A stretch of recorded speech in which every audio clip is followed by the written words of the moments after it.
The Dragon of Seoul was alone.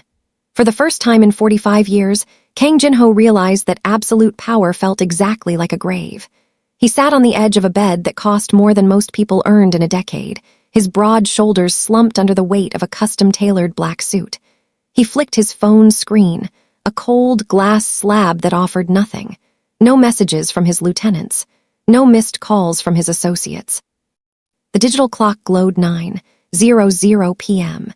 In the underworld, silence usually meant a setup, but tonight it was something far more painful. It meant he simply didn't matter. Outside his window, the neon lights of Gangnam pulsed like a heartbeat he no longer felt.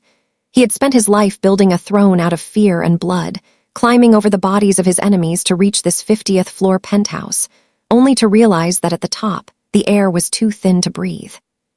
He had become a ghost in his own empire, a man with everything and absolutely no one. The heavy sliding door hissed open, cutting through the silence like a blade.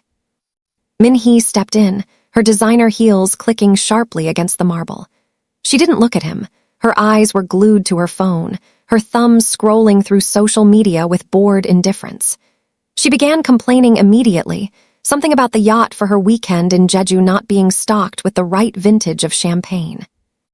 Jinho tightened the knot of his silk tie, his dark, tired eyes searching her face for even a flicker of warmth.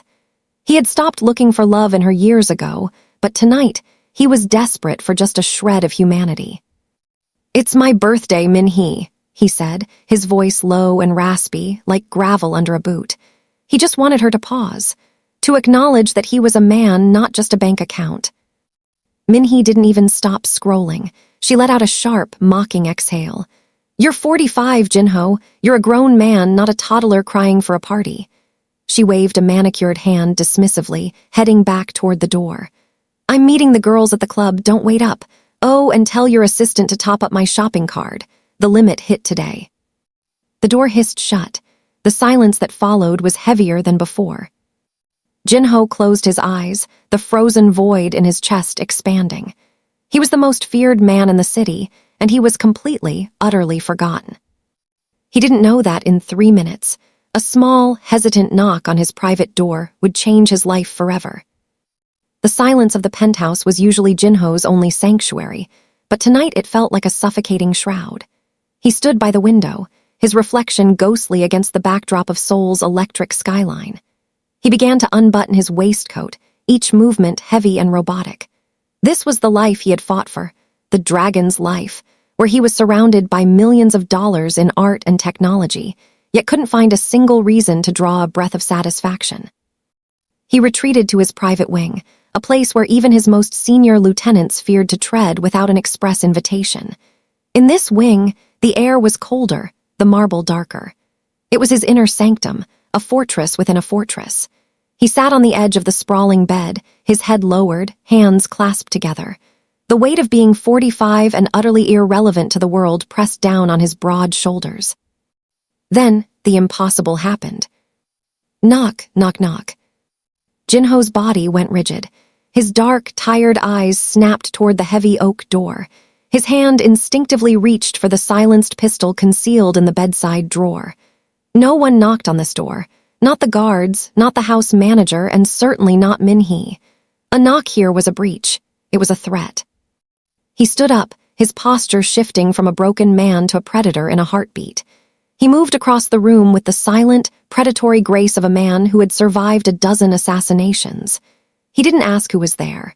He reached out, gripped the handle, and yanked the door open, his face set in a mask of terrifying authority that had made grown men tremble. But the words of cold fury died in his throat. Jinho didn't find a hitman with a wire or a guard with an apology. Instead, his gaze had to travel downward, far downward. Standing in the hallway was a small girl, perhaps no older than 8.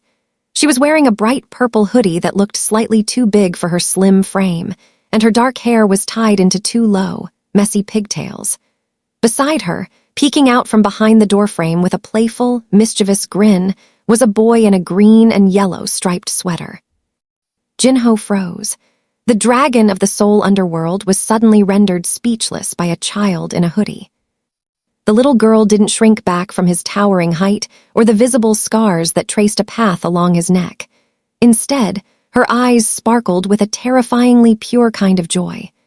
She took a step forward into the forbidden room, her sneakers squeaking softly on the polished floor. "Happy birthday, mister," she chirped, her voice a sudden, vibrant burst of color in his gray world. In her small, delicate hands, she held a piece of paper. It was a drawing, crinkled at the edges and filled with the chaotic, bright strokes of a child's imagination. Jinho's eyes drifted to the paper. There was a lopsided birthday cake with far too many candles, a few poorly drawn hearts, and a stick figure with a crown that he realized, with a jolt of electricity to his heart, was supposed to be him. "We saw the calendar in the kitchen," the boy added, his voice full of a high-pitched excitement as he leaned further into the room. "Mom said we shouldn't bother you because you're a very busy, very important man, but she's busy making the soup, and we didn't want you to be alone." Jinho stared at the drawing, then back at the girl's wide, proud smile. For a moment, the air in the room felt different, thinner, warmer, and dangerously human. He looked at his clasped hands, the hands that had broken bones and signed death warrants, and then at the innocent offering being held out to him. "You brought this for me?" Jinho managed to ask. His voice, usually a cold command, sounded fragile like old parchment. "I drew the cake," the girl said, bouncing slightly on her heels. "And Minho drew the hearts. He's not very good at hearts yet, but he tried." The boy laughed, a sound so bright it seemed to shatter the frozen void Jinho had lived in for years. Jinho reached out, his fingers trembling almost imperceptibly as he took the colorful drawing. The paper felt light, yet it was the heaviest thing he had held all day. He looked at the hearts, the messy decorations, and the stick-figure Dragon King. For the first time in a decade, the man who controlled the city's shadows felt a strange, stinging warmth behind his eyes. He had expected an assassin, but he had been disarmed by something far more lethal to his way of life. A simple act of kindness from two children who didn't know they were supposed to be afraid of him. Jinho stood motionless, the weight of the drawing in his hand feeling more substantial than the gold bars locked in his basement vaults. The girl in the purple hoodie beamed at him, her innocence a stark contrast to the dark, minimalist architecture of his room. He should have sent them away. He should have called security and demanded to know how two children had breached the most private sector of the dragon's lair. But as he looked at the stick-figure crown on the paper, the ice around his heart didn't just crack. It began to thaw with a painful, stinging heat.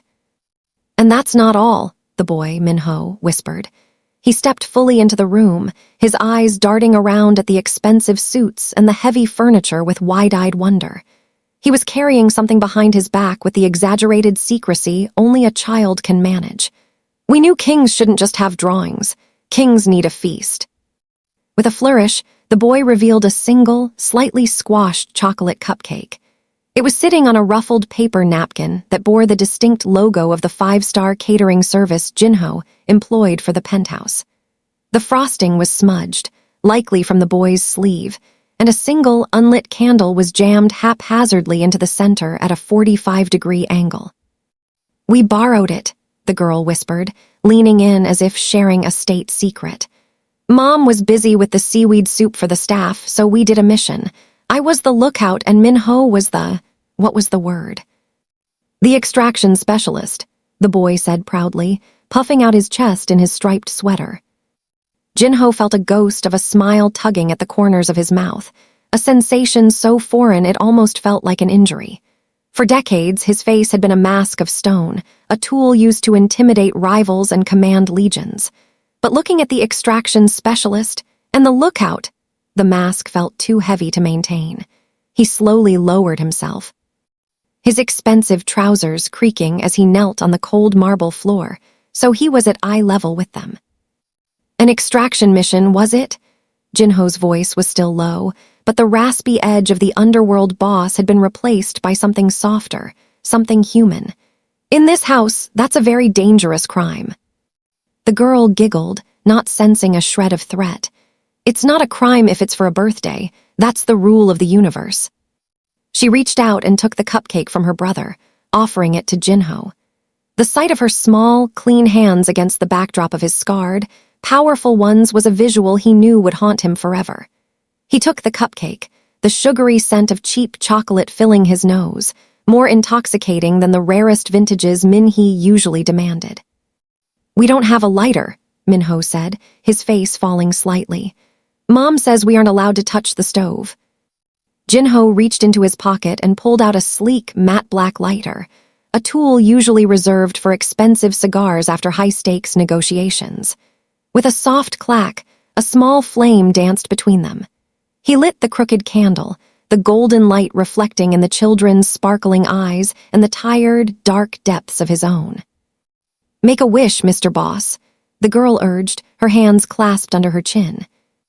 Jinho looked at the flame.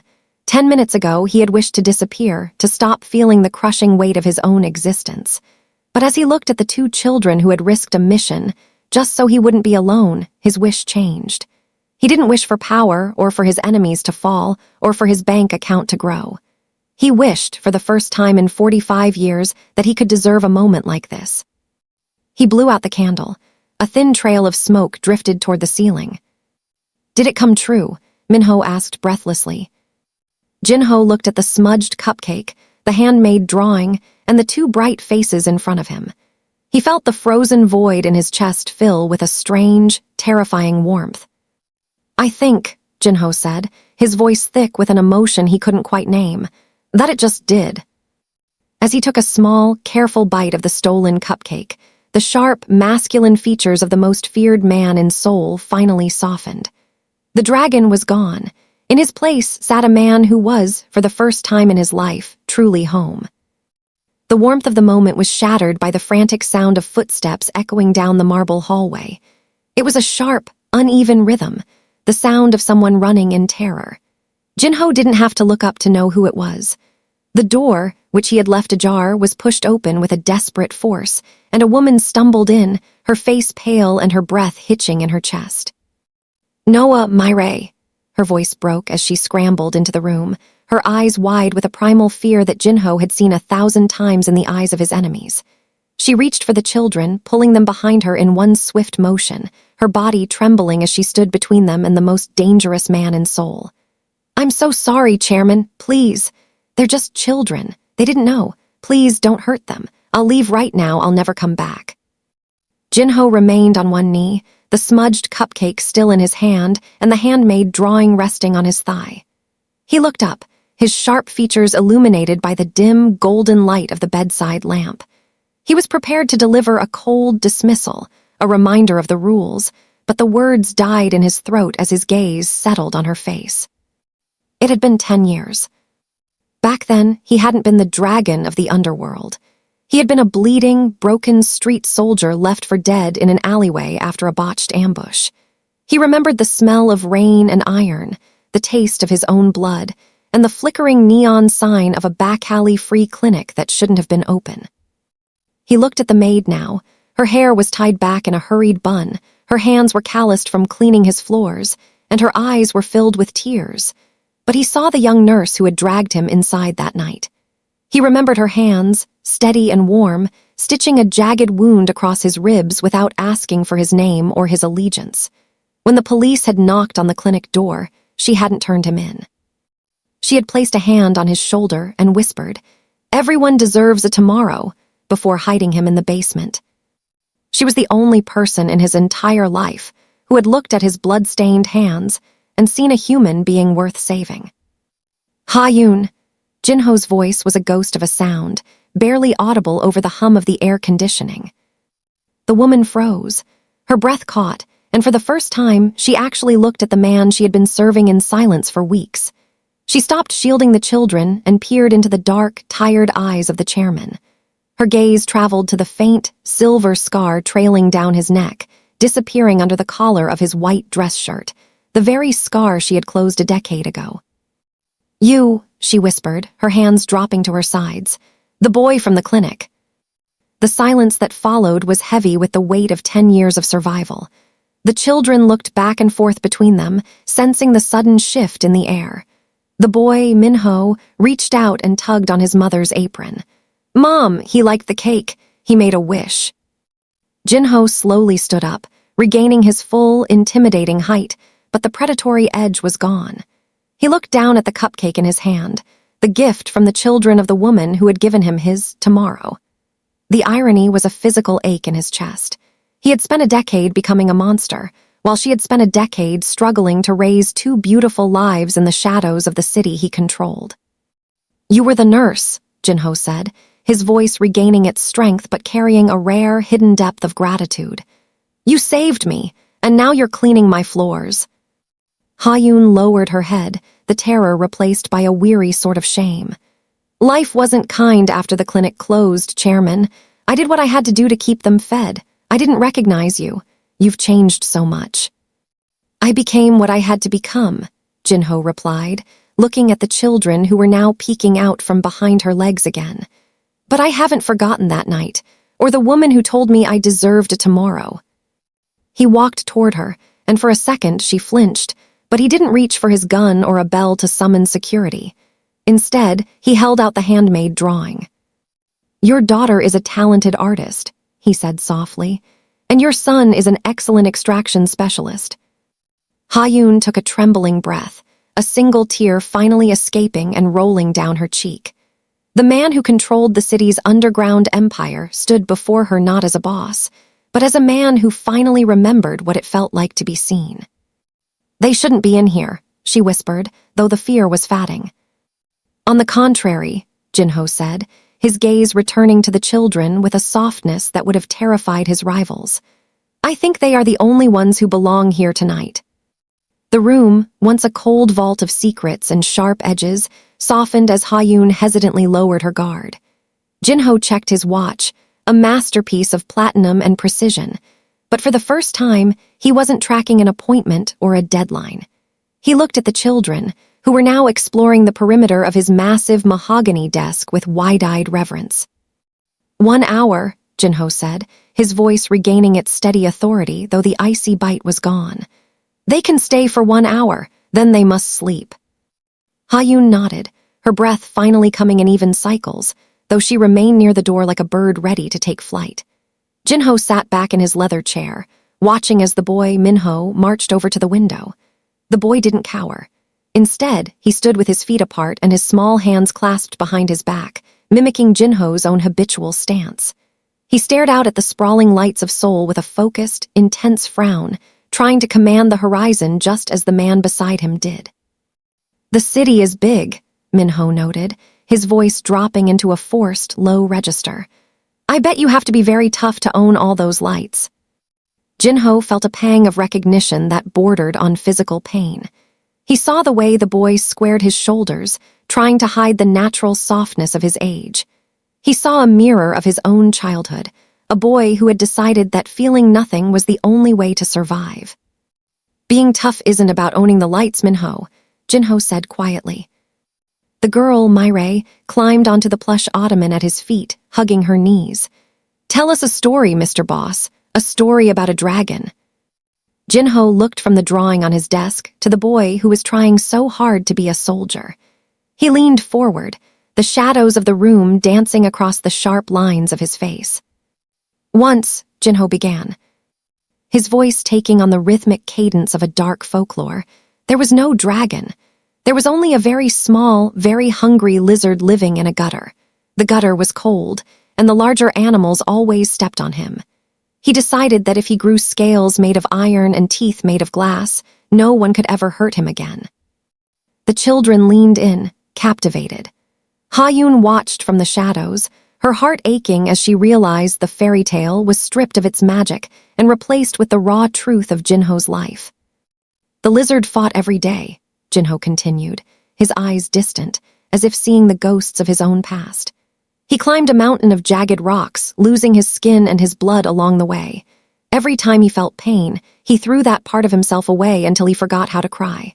Eventually, he grew so large and so fierce that the other animals fled when they heard his breath. He reached the very top of the mountain and sat on a throne of gold." "Did he win?" Minho asked, his tough facade slipping as his eyes widened. Jinho looked at the boy, then at the smudged cupcake resting on his $1 million desk. He thought he did, but the higher he climbed, the colder the air became. He realized that his scales of iron were so heavy he couldn't feel the sun, and because he had thrown away the part of him that could feel, he sat on his gold throne, and realized he was just a lizard in a very expensive gutter. He was powerful, yes, but he was entirely alone. The room fell into a heavy silence. Maid reached out a small hand and patted Jinho's knee, her sparkling eyes filled with a terrifyingly deep empathy. "The lizard forgot to make friends," she whispered. "He didn't have anyone to give him a drawing." Jinho's throat tightened. He looked at his hands, scarred, powerful, and yet, in this moment, feeling the weight of his own iron scales. He realized that the boy, Minho, was no longer standing like a soldier. The boy's shoulders had slumped, and he looked at Jinho not with fear, but with a quiet, budding understanding.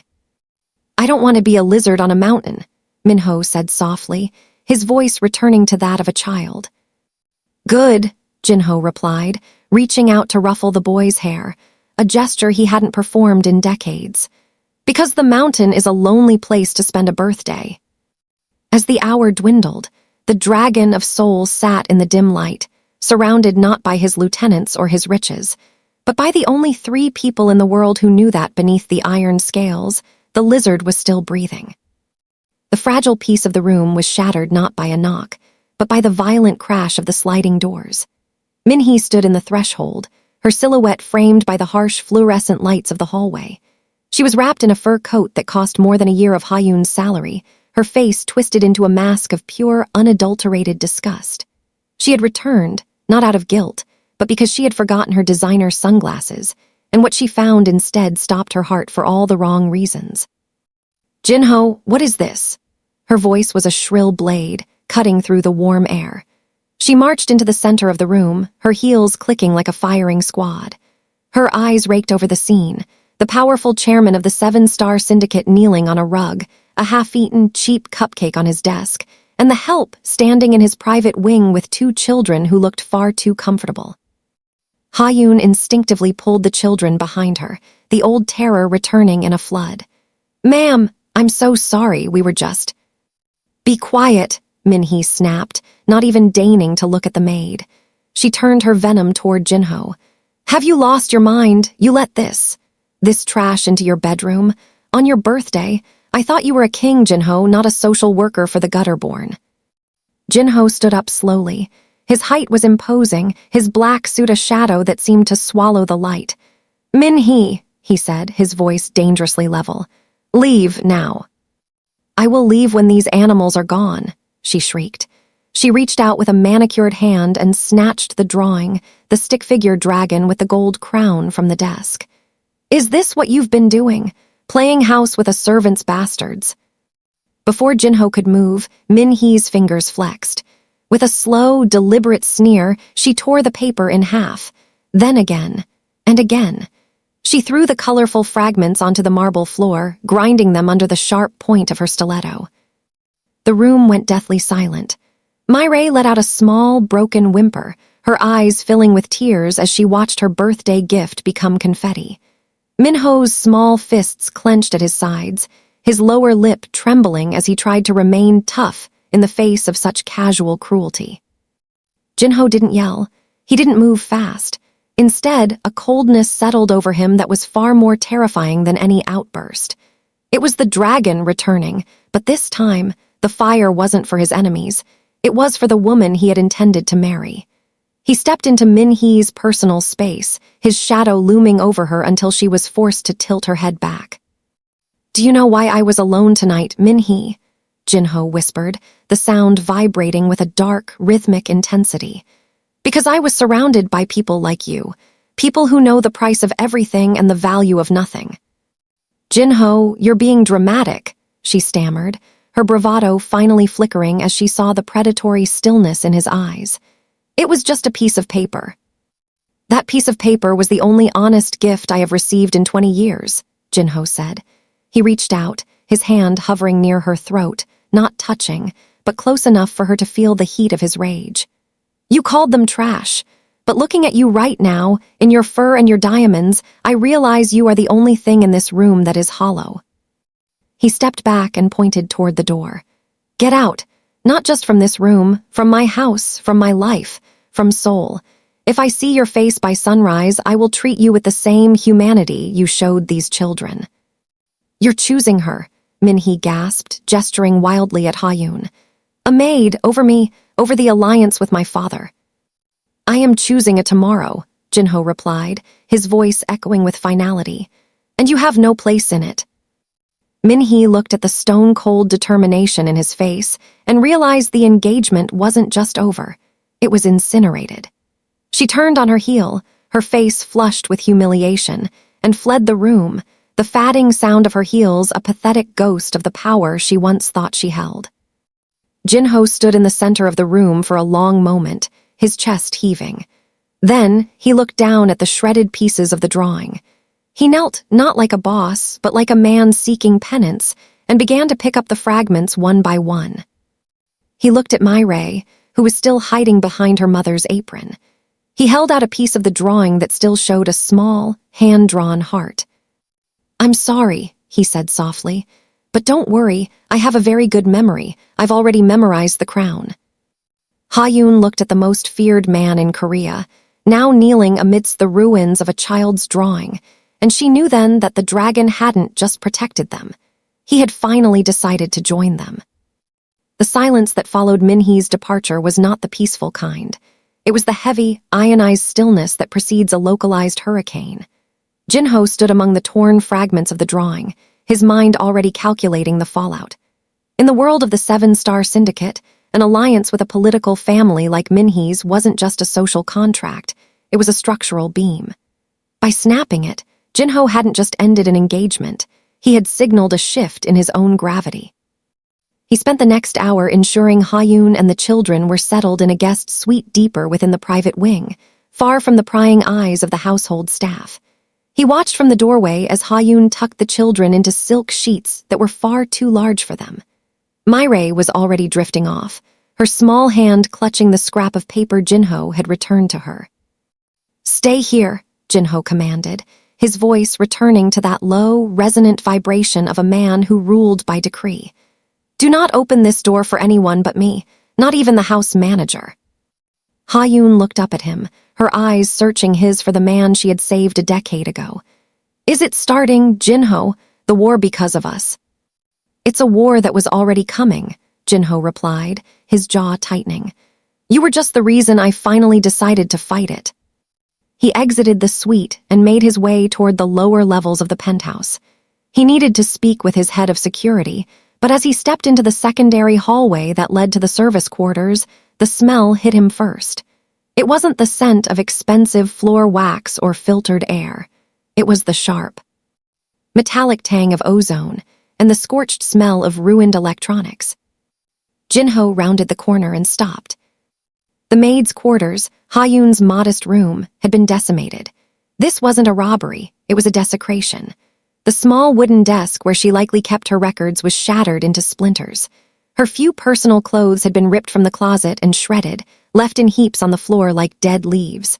On the wall, where a small framed photo of the children had once hung, a jagged hole had been punched into the drywall. The photo was gone. In its place, written in dark, industrial spray paint across the pristine white paint, was a single word in Hanja: weak. Jinho's blood turned to liquid nitrogen. This was the message from the elders. They hadn't used assassins or silencers, not yet.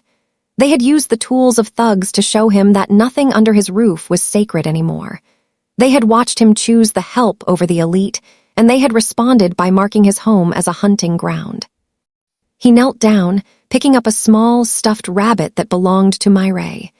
Its ear had been torn off, the white stuffing spilling out like a silent scream. For 20 years, Jinho had believed that his mansion was a fortress because of the men with guns at the gate and the biometric locks on the doors. He realized now, with a sickening clarity, that a sanctuary is only as strong as the respect of those who surround it.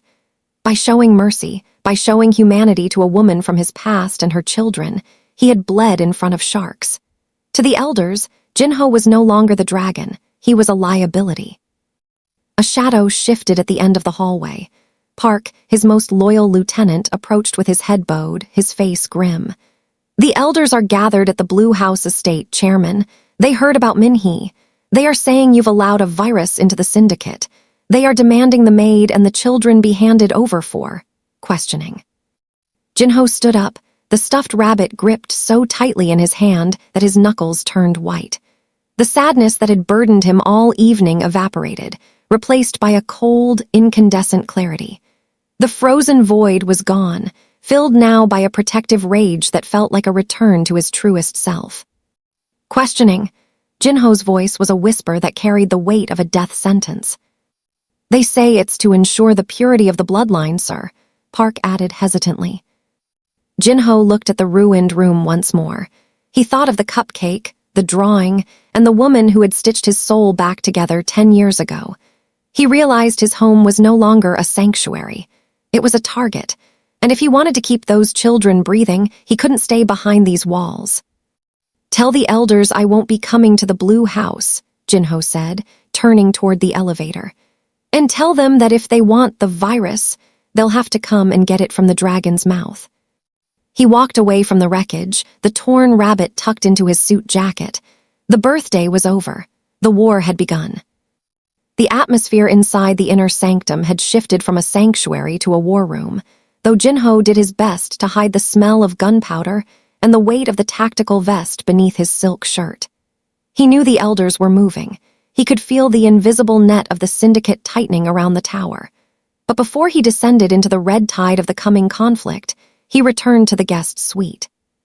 He had one final debt to pay, not to the underworld, but to the children who had dared to knock on a monster's door. He found Minho sitting upright on the edge of the velvet sofa, his small face set in that same grim, forced determination Jinho had seen earlier.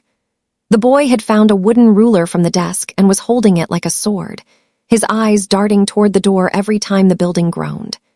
Jinho sat beside him, the heavy leather of his holster creaking, a sound that usually signaled an ending, but tonight it felt like a beginning. "You're holding it wrong," Jinho said softly, his voice cutting through the boy's rising panic. He reached out and adjusted Minho's grip on the ruler, placing the boy's thumb over the edge to steady it. "Being brave isn't about how tight you hold your weapon, Minho. It's about why you're holding it."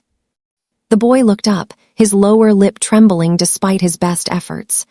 "Are the bad men coming? Because of the cupcake?" Jinho's heart, once a stone in his chest, felt a sharp, localized ache. The bad men were always there, Minho. They just didn't realize that the dragon had something worth protecting until tonight. He leaned in closer, his dark, tired eyes locking onto the boy's. "Listen to me. Being brave doesn't mean you aren't afraid. It means you do what is right even when your knees are shaking. It means you look after your sister and your mother, no matter how loud the thunder gets outside. Can you do that for me?" Minho nodded slowly, his shoulders squaring under his striped sweater. He wasn't mimicking a boss anymore. He was becoming a protector. Jinho felt a grim pride settle in his chest, a feeling more potent than any victory he had ever won on the streets. A small tug at his sleeve made him turn. Maid was standing there, rubbing sleep from her eyes, her purple hoodie rumpled. She wasn't looking at the guns or the grim faces of the guards in the hallway. She was looking at the shredded remains of her drawing, which Jinho had meticulously taped back together and folded into a small square. "Are you going away, Mr. Boss?" she whispered, her sparkling eyes dimmed by the intuition that only children possess. Jinho reached into his breast pocket, the pocket closest to his heart, and pulled out the taped drawing. He showed it to her, the stick figure dragon and the messy hearts catching the dim light of the room. "I have a mission, Maid, a very important one, and as long as I have this in my pocket, nothing can stop me from coming back." He tucked the drawing back inside, patting it twice. "This is my armor now. It's stronger than steel. It's a promise. Do you know what a dragon's promise is?" The girl shook her head, her pigtails swaying. "It means that even if the world falls down, I will find my way back to this room," Jinho said, his voice thick with a vow that transcended the syndicate's laws. "I will keep this drawing with me every second, and when I return, we are going to draw a new one with a bigger cake." Maid threw her arms around his neck, her small, warm body a staggering contrast to the cold, tactical gear he wore. Jinho closed his eyes for a brief second, breathing in the scent of laundry soap and childhood, a scent he had never known he was missing. He looked over her shoulder at Ha-yoon, who stood by the window, her eyes reflecting the neon chaos of Seoul. She didn't say a word, but the silent plea in her gaze told him everything. Come back to us. Jinho stood up, the transition back into the dragon instantaneous and terrifying. He checked the clip of his sidearm, the cold click echoing in the quiet room. He had spent 45 years fighting for a throne, but as he walked toward the door, he knew he was finally fighting for a home. He tapped his breast pocket one last time, feeling the crinkle of the paper against his chest, and stepped out into the hallway to face the storm. The Incheon docks were a graveyard of rusted shipping containers and broken promises, the air thick with the smell of brine and diesel. Rain fell in a relentless, icy sheet, blurring the distant lights of the city that Jinho had spent a lifetime conquering. He stood alone in the center of the pier, his black overcoat whipped by the wind, looking every bit the fallen king. Facing him was a semicircle of black sedans, their headlights cutting through the dark like the eyes of hungry wolves. The elders stepped out of the cars, wrapped in heavy wool coats, their faces etched with the arrogance of men who believed they had finally cornered a god. At the center stood Elder Park, the oldest and most ruthless among them, his breath hitching in the cold air. You called this meeting, Jinho, Elder Park rasped, his voice barely audible over the crashing waves. The girl and the children, you were told to hand them over. Instead, you sent us a bill for the damages to the maid's quarters. You've forgotten your place. Jinho didn't flinch. He reached into his pocket and pulled out a single, heavy silver USB drive and a stack of signed legal documents. He held them out, the metal glinting under the pier lights. The 7-Star Syndicate, the shell companies in Panama, the offshore accounts in Switzerland. Everything I have built, everyone I have earned is in these documents. It's yours, all of it. A ripple of greedy murmurs passed through the elders. They looked at each other, their eyes reflecting the neon glow of the city they hungered to own. The price is simple. Jinho continued, his voice steady as the tide. You let the woman and the children go. You provide them with safe passage out of Korea. You scrub their names from every database, every hit list, every memory of this syndicate. I walk away with nothing, and you become the wealthiest men in Asia. That is the settlement. Elder Park took a step forward, a thin, cruel smile touching his lips. He took the documents, leafing through them with trembling fingers. A kingdom for a maid and 2 bastards. You really have gone soft, Jinho. You've traded your fire for a family. I've traded a cage for a life, Jinho replied. Do we have a deal? Park looked at the other elders, then back at Jinho. He signaled to the men standing in the shadows behind the cars. Suddenly, a dozen red laser dots bloomed across Jinho's chest, dancing over the fabric of his suit. The deal is this, Park hissed, the greed in his eyes turning to ice. We take the money, we take the empire, and then we kill you and the girl to ensure there are no loose ends. A dragon who cannot bite is just a lizard, Jinho, and lizards are easily crushed. Jinho didn't reach for his gun. He didn't run. Instead, he let out a low, dark laugh that seemed to vibrate from the very earth beneath the pier. He reached into his breast pocket, not for a weapon, but to feel the crinkle of the taped drawing against his heart. I told you once, Park, Jinho whispered, his voice dropping into a register that made the elders instinctively take a step back. The only reason I stayed in this gutter was because I had nothing else to love. You thought my family was my weakness. You didn't realize they were the only thing keeping me from burning this entire world down. Jinho raised his hand, and for a split second, the elders thought he was surrendering. Instead, he snapped his fingers. From the darkness of the shipping containers, a rhythmic, heavy thud began, the sound of high-caliber suppressors. The red dots on Jinho's chest vanished as his own loyal shadow guard, men who stayed loyal to the man and not the money, opened fire from the cranes above. The elders' gunmen fell before they could even pull their triggers. Jinho moved with a speed that defied his age. He was a blur of black cloth and lethal precision. He didn't use a gun. He used the environment, a force of nature unleashed. He disarmed the nearest guard with a sickening crack of bone and turned the man's own weapon against the others. In the chaos of the rain and the gunfire, Jinho reached Elder Park. He grabbed the old man by the throat, lifting him off the ground until the elder's feet dangled over the churning black water of the harbor. The documents, the wealth of an empire, fluttered into the sea, becoming nothing more than wet paper. "You called me a lizard," Jinho growled, his eyes glowing with an ancient, terrifying fire. "But you forgot why people fear the dragon. It's not because of the gold he sits on. It's because of what he does to anyone who touches his nest." He leaned in close, his voice a death rattle. "Tell the others in the underworld. Kang Jinho is dead. The dragon is gone. But if anyone ever looks for that woman or those children, I will come back. And I won't bring a settlement next time. I'll bring the end of the world." He dropped the gasping elder onto the wet concrete and turned his back on the empire he had just incinerated. He didn't look back at the burning cars or the fallen men. He had a promise to keep. He had a new drawing to start. The morning sun in the countryside of Jeju was a different kind of light than the harsh, artificial neon of Seoul. It was soft, smelling of salt and tangerine blossoms, warming the earth in a way that didn't feel like a threat. In a quiet garden surrounded by a low stone wall, a man stood with a wooden rake in his hand. He wasn't wearing a tailored black suit or a silk tie that felt like a noose.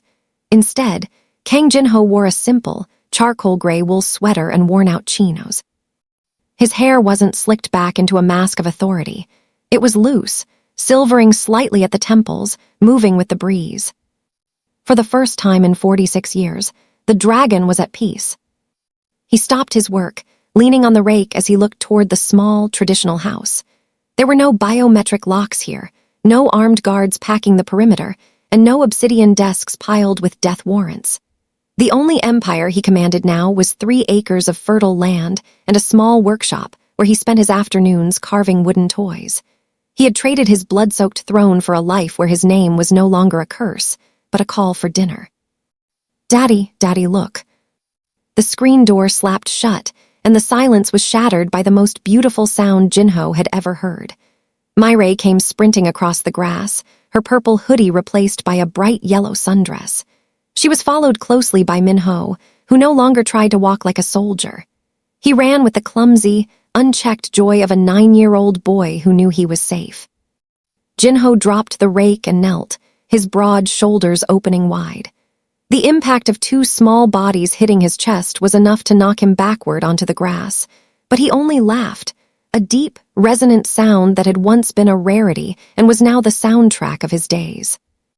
"You're late," Maid giggled, poking his cheek. "Mom says the seaweed soup is getting cold, and you know what happens on birthdays." "I know," Jinho whispered, pulling them both into a tight embrace. "The birthday boy has to eat every single drop." He stood up, one child perched on each hip, their weight a constant reminder of the tomorrow he had fought for. As he walked toward the porch, Ha-yoon stepped out, wiping her hands on an apron. She didn't look like a terrified maid anymore. Her face was full, her eyes bright and clear, reflecting a life lived without the shadow of a predator looming over her. She watched him approach with a small, knowing smile, the same woman who had stitched his wounds in a dark clinic, now the anchor of his soul. "Happy birthday, Jinho," she said softly as he reached the stairs. He set the children down and reached into the pocket of his sweater. He pulled out a small, laminated piece of paper, worn at the edges but perfectly preserved. It was the original drawing, the taped-together dragon with the crooked gold crown. He had kept his promise. It had never left his side, not during the fire at the docks, not during the long months of hiding, and not now in the quiet of their new life. He looked at the drawing, then at the 3 people standing before him. He remembered the cold penthouse, the 0 missed calls, and the frozen void that had nearly consumed him. He realized now that power wasn't found in a city's underground empire or a black card with no limit. True power was the ability to walk away from the darkness and be found by those who loved you. Inside the house, a single chocolate cupcake sat on the table with a new, handmade card waiting beside it. There were no mahogany desks, no gold thrones, and no kings. There was only a man who was no longer alone, a father who had finally found his way home, and the only gift that had ever truly mattered. The dragon had finally stopped breathing fire, for he had finally found a heart worth keeping warm.